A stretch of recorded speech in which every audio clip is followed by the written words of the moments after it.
buenos días, buenas tardes, buenas noches. Sean bienvenidos a un nuevo episodio de A Quien Pueda Interesar Podcast. Y esta vez estoy acompañada no solo de doctora, sino de una amiga. Nos conocemos desde hace mucho tiempo. Sí. Así que esta conversación va a ser mucho más en confianza. Ella es la doctora Angie Balbuena. Ella es ginecólogo y estamos acá en su consultorio en Orquídeas Clinic. Bienvenida. Muchísimas gracias, Leo, por la invitación. Y bueno, le digo Leo porque tenemos muchísimos años conociéndonos. Es así. Bueno, esta primera conversación con micrófonos, cierto, porque siempre nos encadenamos hablando, pero había que grabarlo, ¿no? Y por eso es que este episodio va a ser para ustedes, para que lo tengan allí disponible, así que no olviden suscribirse. Ahora, cuéntanos, Angie, ¿cuáles son los casos más frecuentes en la consulta como ginecólogo?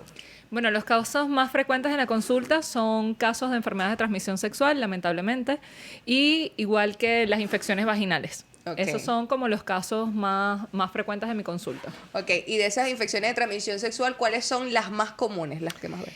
Bueno, el virus del papiloma humano, que yo parezco una rocola con esto, pero es que el 80-90% de la población sexualmente activa en algún momento va a estar en contacto con este virus. Y bueno, no sabemos si yo lo tengo, o sea, quiénes lo tenemos realmente. Tenemos que ir a nuestro chequeo ginecológico para poder determinar si sí lo tenemos, no lo tenemos. Una pregunta súper que siempre me hacen, siempre, es ¿qué tiempo tengo con esto? Y realmente no se sabe. Entonces, por esto es que deben de acudir a su chequeo ginecológico de forma periódica. Dios, esto casi que me deja sin palabras, pero sí. ¿Cómo saber si lo tienes?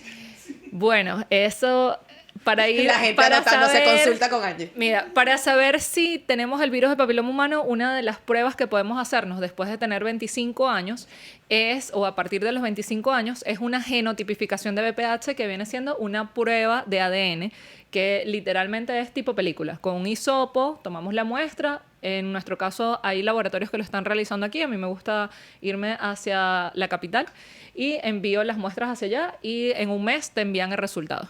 Okay. Esa es la prueba fidedigna. Tenemos también de despistaje primario, la citología, que no la podemos abandonar. Sin embargo, esta no es sino solamente un 60% específica.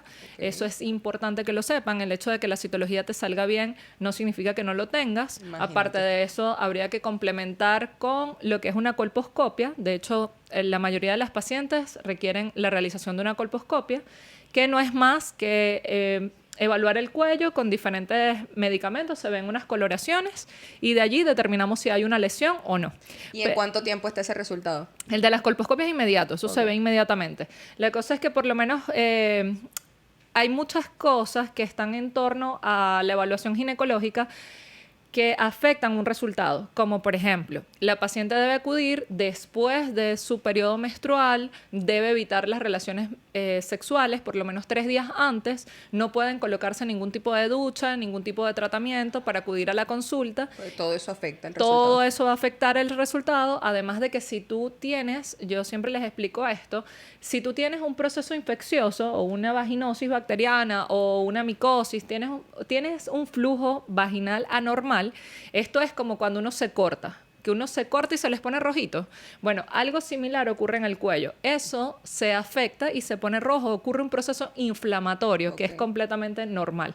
Y esto va a alterar, por supuesto, te puede dar un falso positivo, un falso negativo. Entonces, hay que tener un poquito de paciencia. Claro, hay que tomar todas estas medidas para que no haya un resultado correcto. Falso. Entonces, a veces yo les digo que las engañan a veces y le dicen, bueno, o les ofrecen la colposcopia en la primera consulta, pero si la paciente tiene una infección vaginal, el resultado va a salir alterado. Entonces claro, es preferible citarla después, o sea, que cumpla su tratamiento y luego verla para poder evidenciar si ciertamente hay una lesión o no. Y de aquí tomar una muestra de biopsia, que ya viene siendo nuestro diagnóstico definitivo. Puede ser hacer entonces una genotipificación, ir a su control ginecológico, hacerse su citología con colposcopia, y si esta sale alterada, la biopsia es la que va a determinar ya si hay una lesión, si es de bajo grado, si es de alto grado, eso. Bueno, aquí te iba a preguntar, ¿qué te preocupa como ginecólogo? Pero creo que me lo has respondido. Sí. Imagino que no tiene edad el BPH. Mira, aquí no hay edad, esto no respeta edad, no respeta clase social, no respeta color de piel, no respeta nada, literalmente. Y lo otro es que por lo menos a mí me preocupa mucho el caso de los hombres, es porque ellos acuden a consulta después de los 40 años. Sí. y iniciaron sus relaciones, vamos a poner que a los 20, creo que estoy siendo muy optimista. Sí, muy Entonces, en ese transcurso de 20 años, ¿con cuántas mujeres han estado sexualmente? Y el virus es demasiado silencioso y nos afecta muchísimo a las mujeres. Entonces, en 20 años, ¿cuántas veces hemos ido nosotras al ginecólogo? Uf. En cualquier momento de eso nos los van a detectar. Si no nos los detecta un médico, pues no los detecta otro. Pero en el caso de los hombres es complicado. Entonces, ellos siguen esparciendo la enfermedad y no tienen un control real sobre esto. Ahora que dices esto, entonces yo creo que las campañas hay que cambiar el mensaje porque entonces nos enfocamos que, mujer, tienes que ir al ginecólogo a Correcto, chequearte. correcto. Ajá, pero el hombre es el que Correcto. trae. De hecho, una de las cosas que yo siempre les digo, bueno, tienen que cumplir tratamiento ambos, la pareja también debe. Y me dicen, doctora, ¿pero por qué? ¿Por qué mi pareja tiene que cumplir tratamiento? Y yo, bueno, porque son pareja. O sea, se supone que lo que tiene uno lo tiene el otro. Claro. Entonces, bueno, Que básicamente obvio, son eso. pareja. Y es educar a la población y es educar a ese caballero que tiene una mamá, que tiene una hermana, que tiene una tía, que esto es realmente sumamente común. O sea, eso era antes, hace 10 años, que esto era un tabú. Y lo otro es que esto es completamente asintomático. Bueno, el 80% es asintomático. Imagínate. Entonces, por ejemplo, las verrugas son feas. Obviamente tú te ves una verruga y tú dices, esto es VPH, porque, o sea, eso está en todos lados. Pero ¿Y si no hay verruga? Puedes tener ese VPH. es el detalle. Puedes tener VPH sin verrugas y las que no se ven, que yo les digo, los feos son buenos. Pero resulta que los malos son silenciosos y son los que afectan el cuello y ahí viene que debemos hacer una evaluación ginecológica donde observemos el cuello del útero de la paciente. Y en el caso de los caballeros, bueno, si ya la paciente tiene un diagnóstico, hacerle énfasis al urólogo para que los evalúe con más perspicacia. Claro.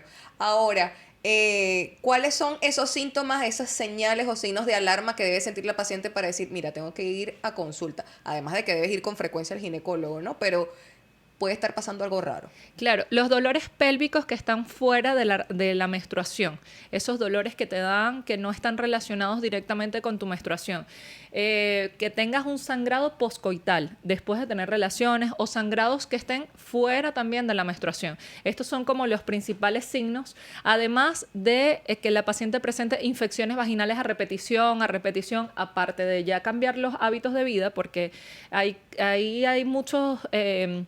o sea, las pacientes piensan que solamente es colocándose unos óvulos, colocándose el tratamiento, que con eso es suficiente. No, tienes que hacer cambios en cosas que estás haciendo para mejorar tu salud íntima. Por ejemplo. Como por ejemplo, utilizar toallitas húmedas. No se deben de utilizar toallitas húmedas, no se deben de utilizar protectores diarios, a menos que los cambies cada 3, cada 4 horas. No deberías usar tampones y mucho menos dejarlos tanto tiempo.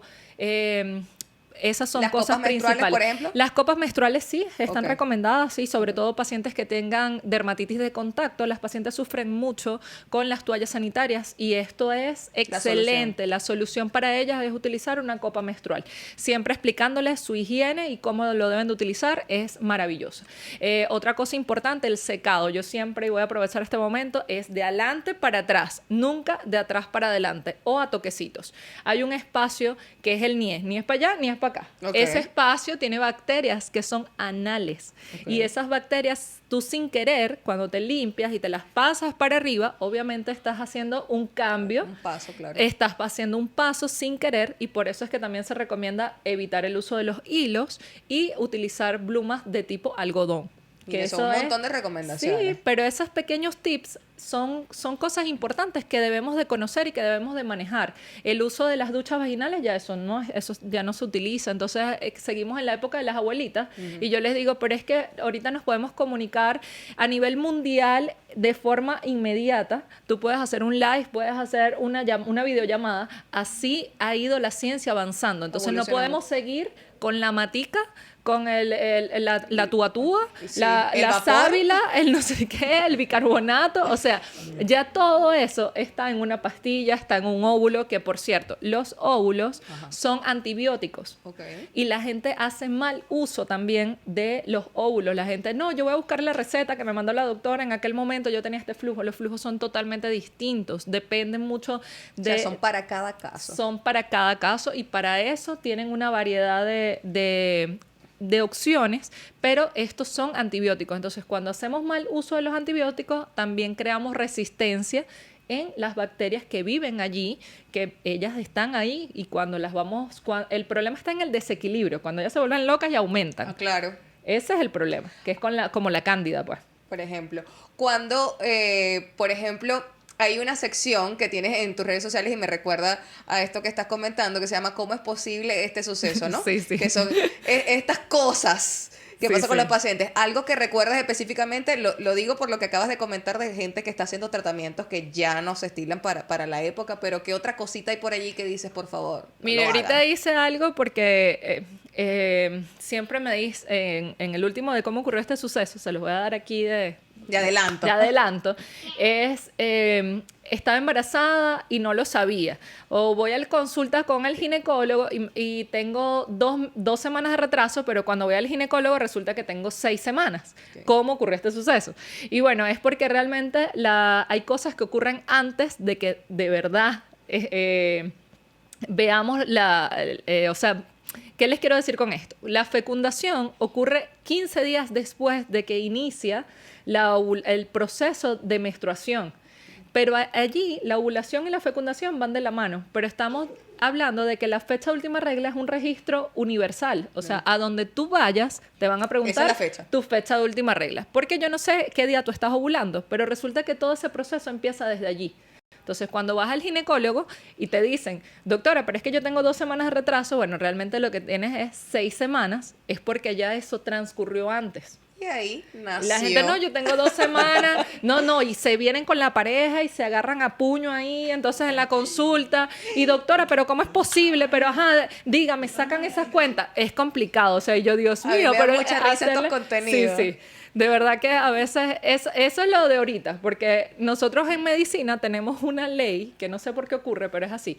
Cuando a ti te llega una paciente, por ejemplo, con un sangrado uterino anormal, por ejemplo, ese día esa consulta es de puros sangrados uterinos anormales. O sea, todo lo que va a llegar es eso. Todo lo que va a llegar es eso. O sea, una que se salva. Entonces, otro día te llegó puras infecciones vaginales, pero puras infecciones vaginales todos es lo mismo. Entonces, en este caso, me pasaron varias pacientes con eso.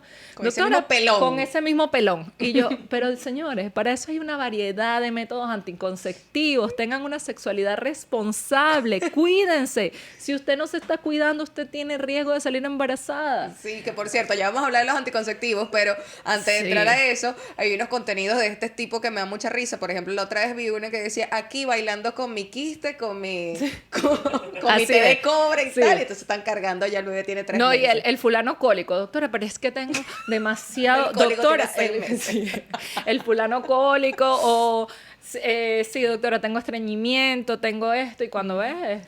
Sí, o no, yo me cuido con el método del ritmo. Ay, sí, el fulano método del ritmo. Ese quedó de las abuelitas, de verdad. Cuando les digo de las abuelitas, es las abuelitas. El ritmo para bailar. No, exacto, el ritmo para bailar. Ahora, ¿cuáles son los métodos anticonceptivos entonces que estás recomendando en consulta ya viendo que hemos evolucionado y que ya no hay ritmo? Para mí, uno de los métodos anticonceptivos que yo más recomiendo es el implante anticonceptivo. Soy usuaria de él y es porque de verdad yo, por lo menos, yo trato a mis pacientes como yo. Entonces, ¿qué ocurre? Que yo soy un poco olvidadiza, aunque ustedes no lo crean, y soy una mujer sumamente ocupada, entonces a veces me tocó tomar pastillas y se me olvidaba. Entonces, el método anticonceptivo de elección, dependiendo de las características de la paciente, para mí el anticonceptivo del siglo XXI es el implante anticonceptivo. Tiene una duración de 3 y de 5 años. De segunda opción, para mí, pudiesen ser las pastillas anticonceptivas y tercero, las inyecciones. Okay. Porque todo esto, claro, hay una variedad. Cuando yo les digo pastillas anticonceptivas, claro, cuando yo les digo pastillas anticonceptivas, hay muchas. O sea, hay combinadas, hay de una sola.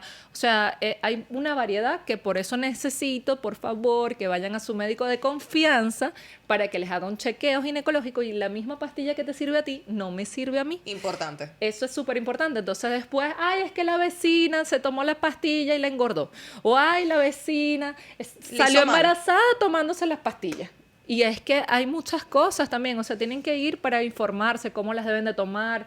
Mira, a mí me han llegado pacientes, ahorita de los casos que me estás comentando, me preguntaste, que eso me parece una locura ahorita actualmente con tanta información, y es que tomen pastillas anticonceptivas de emergencia como una pastilla anticonceptiva. O sea, están dependiendo del día después y ya. Dependiendo del día después, entonces ya esa emergencia no puede ser 2 veces al mes, mi amor. Mi amor, usted necesita un método anticonceptivo, por favor.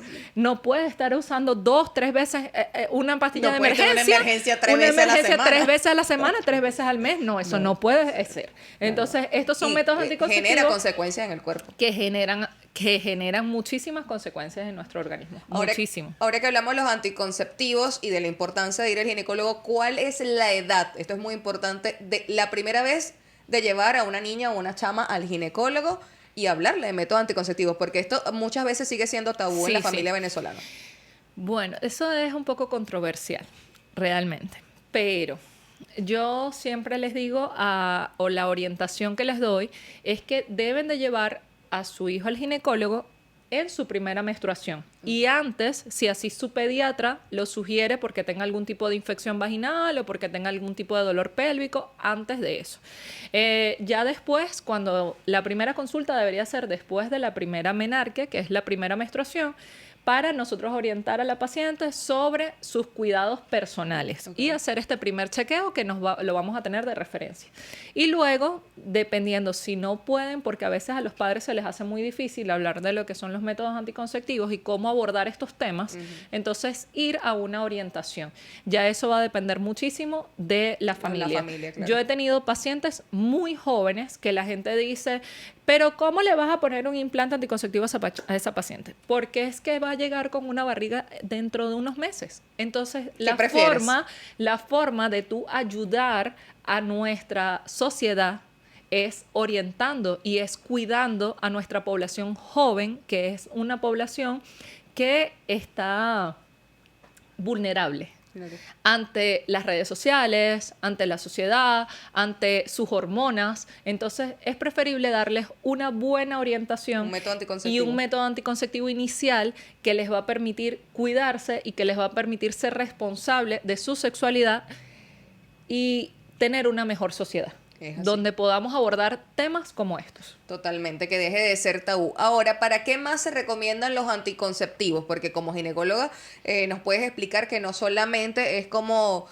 para prevención de un embarazo, sino también para otro tipo de tratamientos. Sí, bueno, por lo menos pacientes que tengan alteraciones hormonales, que tengan quistes, que tengan el síndrome ovario poliquístico o un fenotipo ovario poliquístico, que son trastornos hormonales, todo esto va a ser ayudado de forma hormonal. Y para esto están las pastillas anticonceptivas.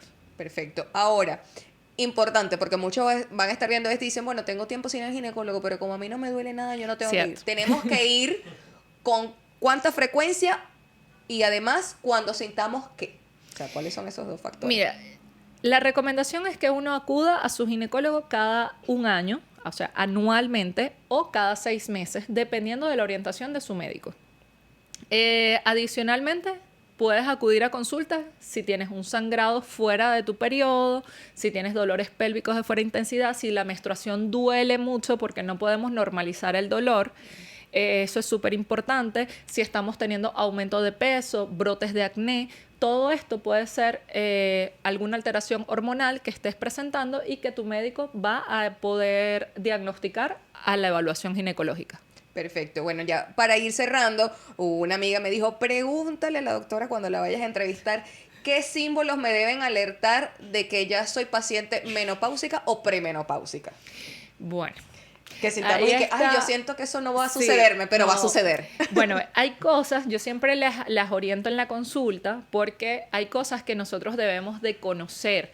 Y al conocer, nosotros vamos a mejorar porque cuando ya tú sabes que algo va a pasar, entonces ahí actúa la medicina preventiva. Es prevenir y conocer, porque eso es algo que yo siempre les digo a las pacientes: conózcanse, autoexplórense, autoconózcanse para poder ver si algo no está normal. Ustedes tienen que poner un espejito y ver su zona B, evaluarla, porque ustedes son las que van a saber si algo no está bien. Tóquense sus senos, obsérvense en un espejo, porque realmente hay pequeños signos que lo primero, lo más chiquito, lo va a observar es la paciente. Cuando ya obviamente la cosa está muy grande, es algo evidente, o sea, es algo Y es más totalmente difícil evidente. de Pero tratar. si tú, algo muy pequeño, tú dices, doctora, yo no tenía esto, esa es tu alarma de que debes de acudir con tu médico. Perfecto. Bueno, ya para ir cerrando, unas preguntas que siempre hacemos a los entrevistados de A quien Vamos pueda a ver, interesar podcast, es hobby o algo que hagas en tu tiempo libre, si es que tienes tiempo libre. Bueno, he aprendido a querer el gimnasio.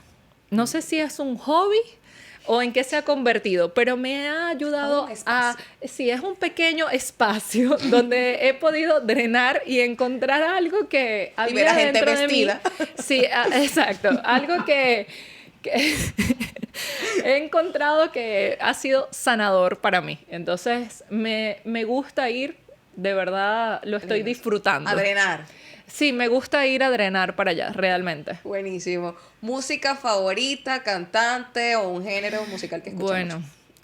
realmente depende de la ocasión y depende de la compañía, pero me gusta mucho el reggaetón. Ok. Lo siento. Ok. Lo siento. El género urbano. El género urbano, Karol como G. tal. Exacto, soy fan de Karol G. Tú lo sabes, amiga, tú lo sabes. Fan ¿Qué de voy a- Karol G. No puedo seguir escondiendo esta situación. Yo amo Todo a el Karol mundo G, lo yo tiene amo que a esa saber. mujer. Todo el mundo tiene que saberlo. Está bien, está bien. En la consulta de Angie se escucha la bichota. Exacto. Ahora, comida favorita. Bueno, a mí me gusta mucho la comida del mar. Me gusta mucho el ceviche, me gusta mucho la paella. A mí me gusta mucho la comida del mar. Quizás no la como tanto porque, bueno, por donde estamos. Ok. Pero cuando voy, realmente esa es mi comida favorita. Perfecto. ¿Una frase favorita o una frase que siempre utilices? Un día a la vez. Un día a la vez. Esa es mi frase favorita, de verdad. No, y una frase que va muy acorde con las pacientes de Sí, ginecología. sí, sobre todo con ellas, yo siempre les digo, por eso es que tienen que ser pacientes. A veces yo les digo a las pacientes, miren, sobre todo con lo que estábamos hablando del virus del papiloma humano, a veces tú puedes llegar con todo el dinero y no se te puede hacer todo porque hay periodos, hay etapas que deben de cumplirse. Entonces hay que ser un poco paciente y tener confianza en el médico que te esté tratando, porque eso también de voy a uno, voy al otro, puedes pedir otra opinión, pero realmente no estar saltando de tantos en tantos. Ten confianza en el médico que te esté tratando para que puedas evolucionar de la mejor manera. Perfecto. Y un día a la vez. Y un día a la vez. Bueno, Correcto. muchísimas gracias, Angie. Gracias, amiga. Gracias darnos por la invitación. Unos minutos aquí en A quien pueda interesar podcast. No se olviden suscribirse. Hasta el próximo episodio.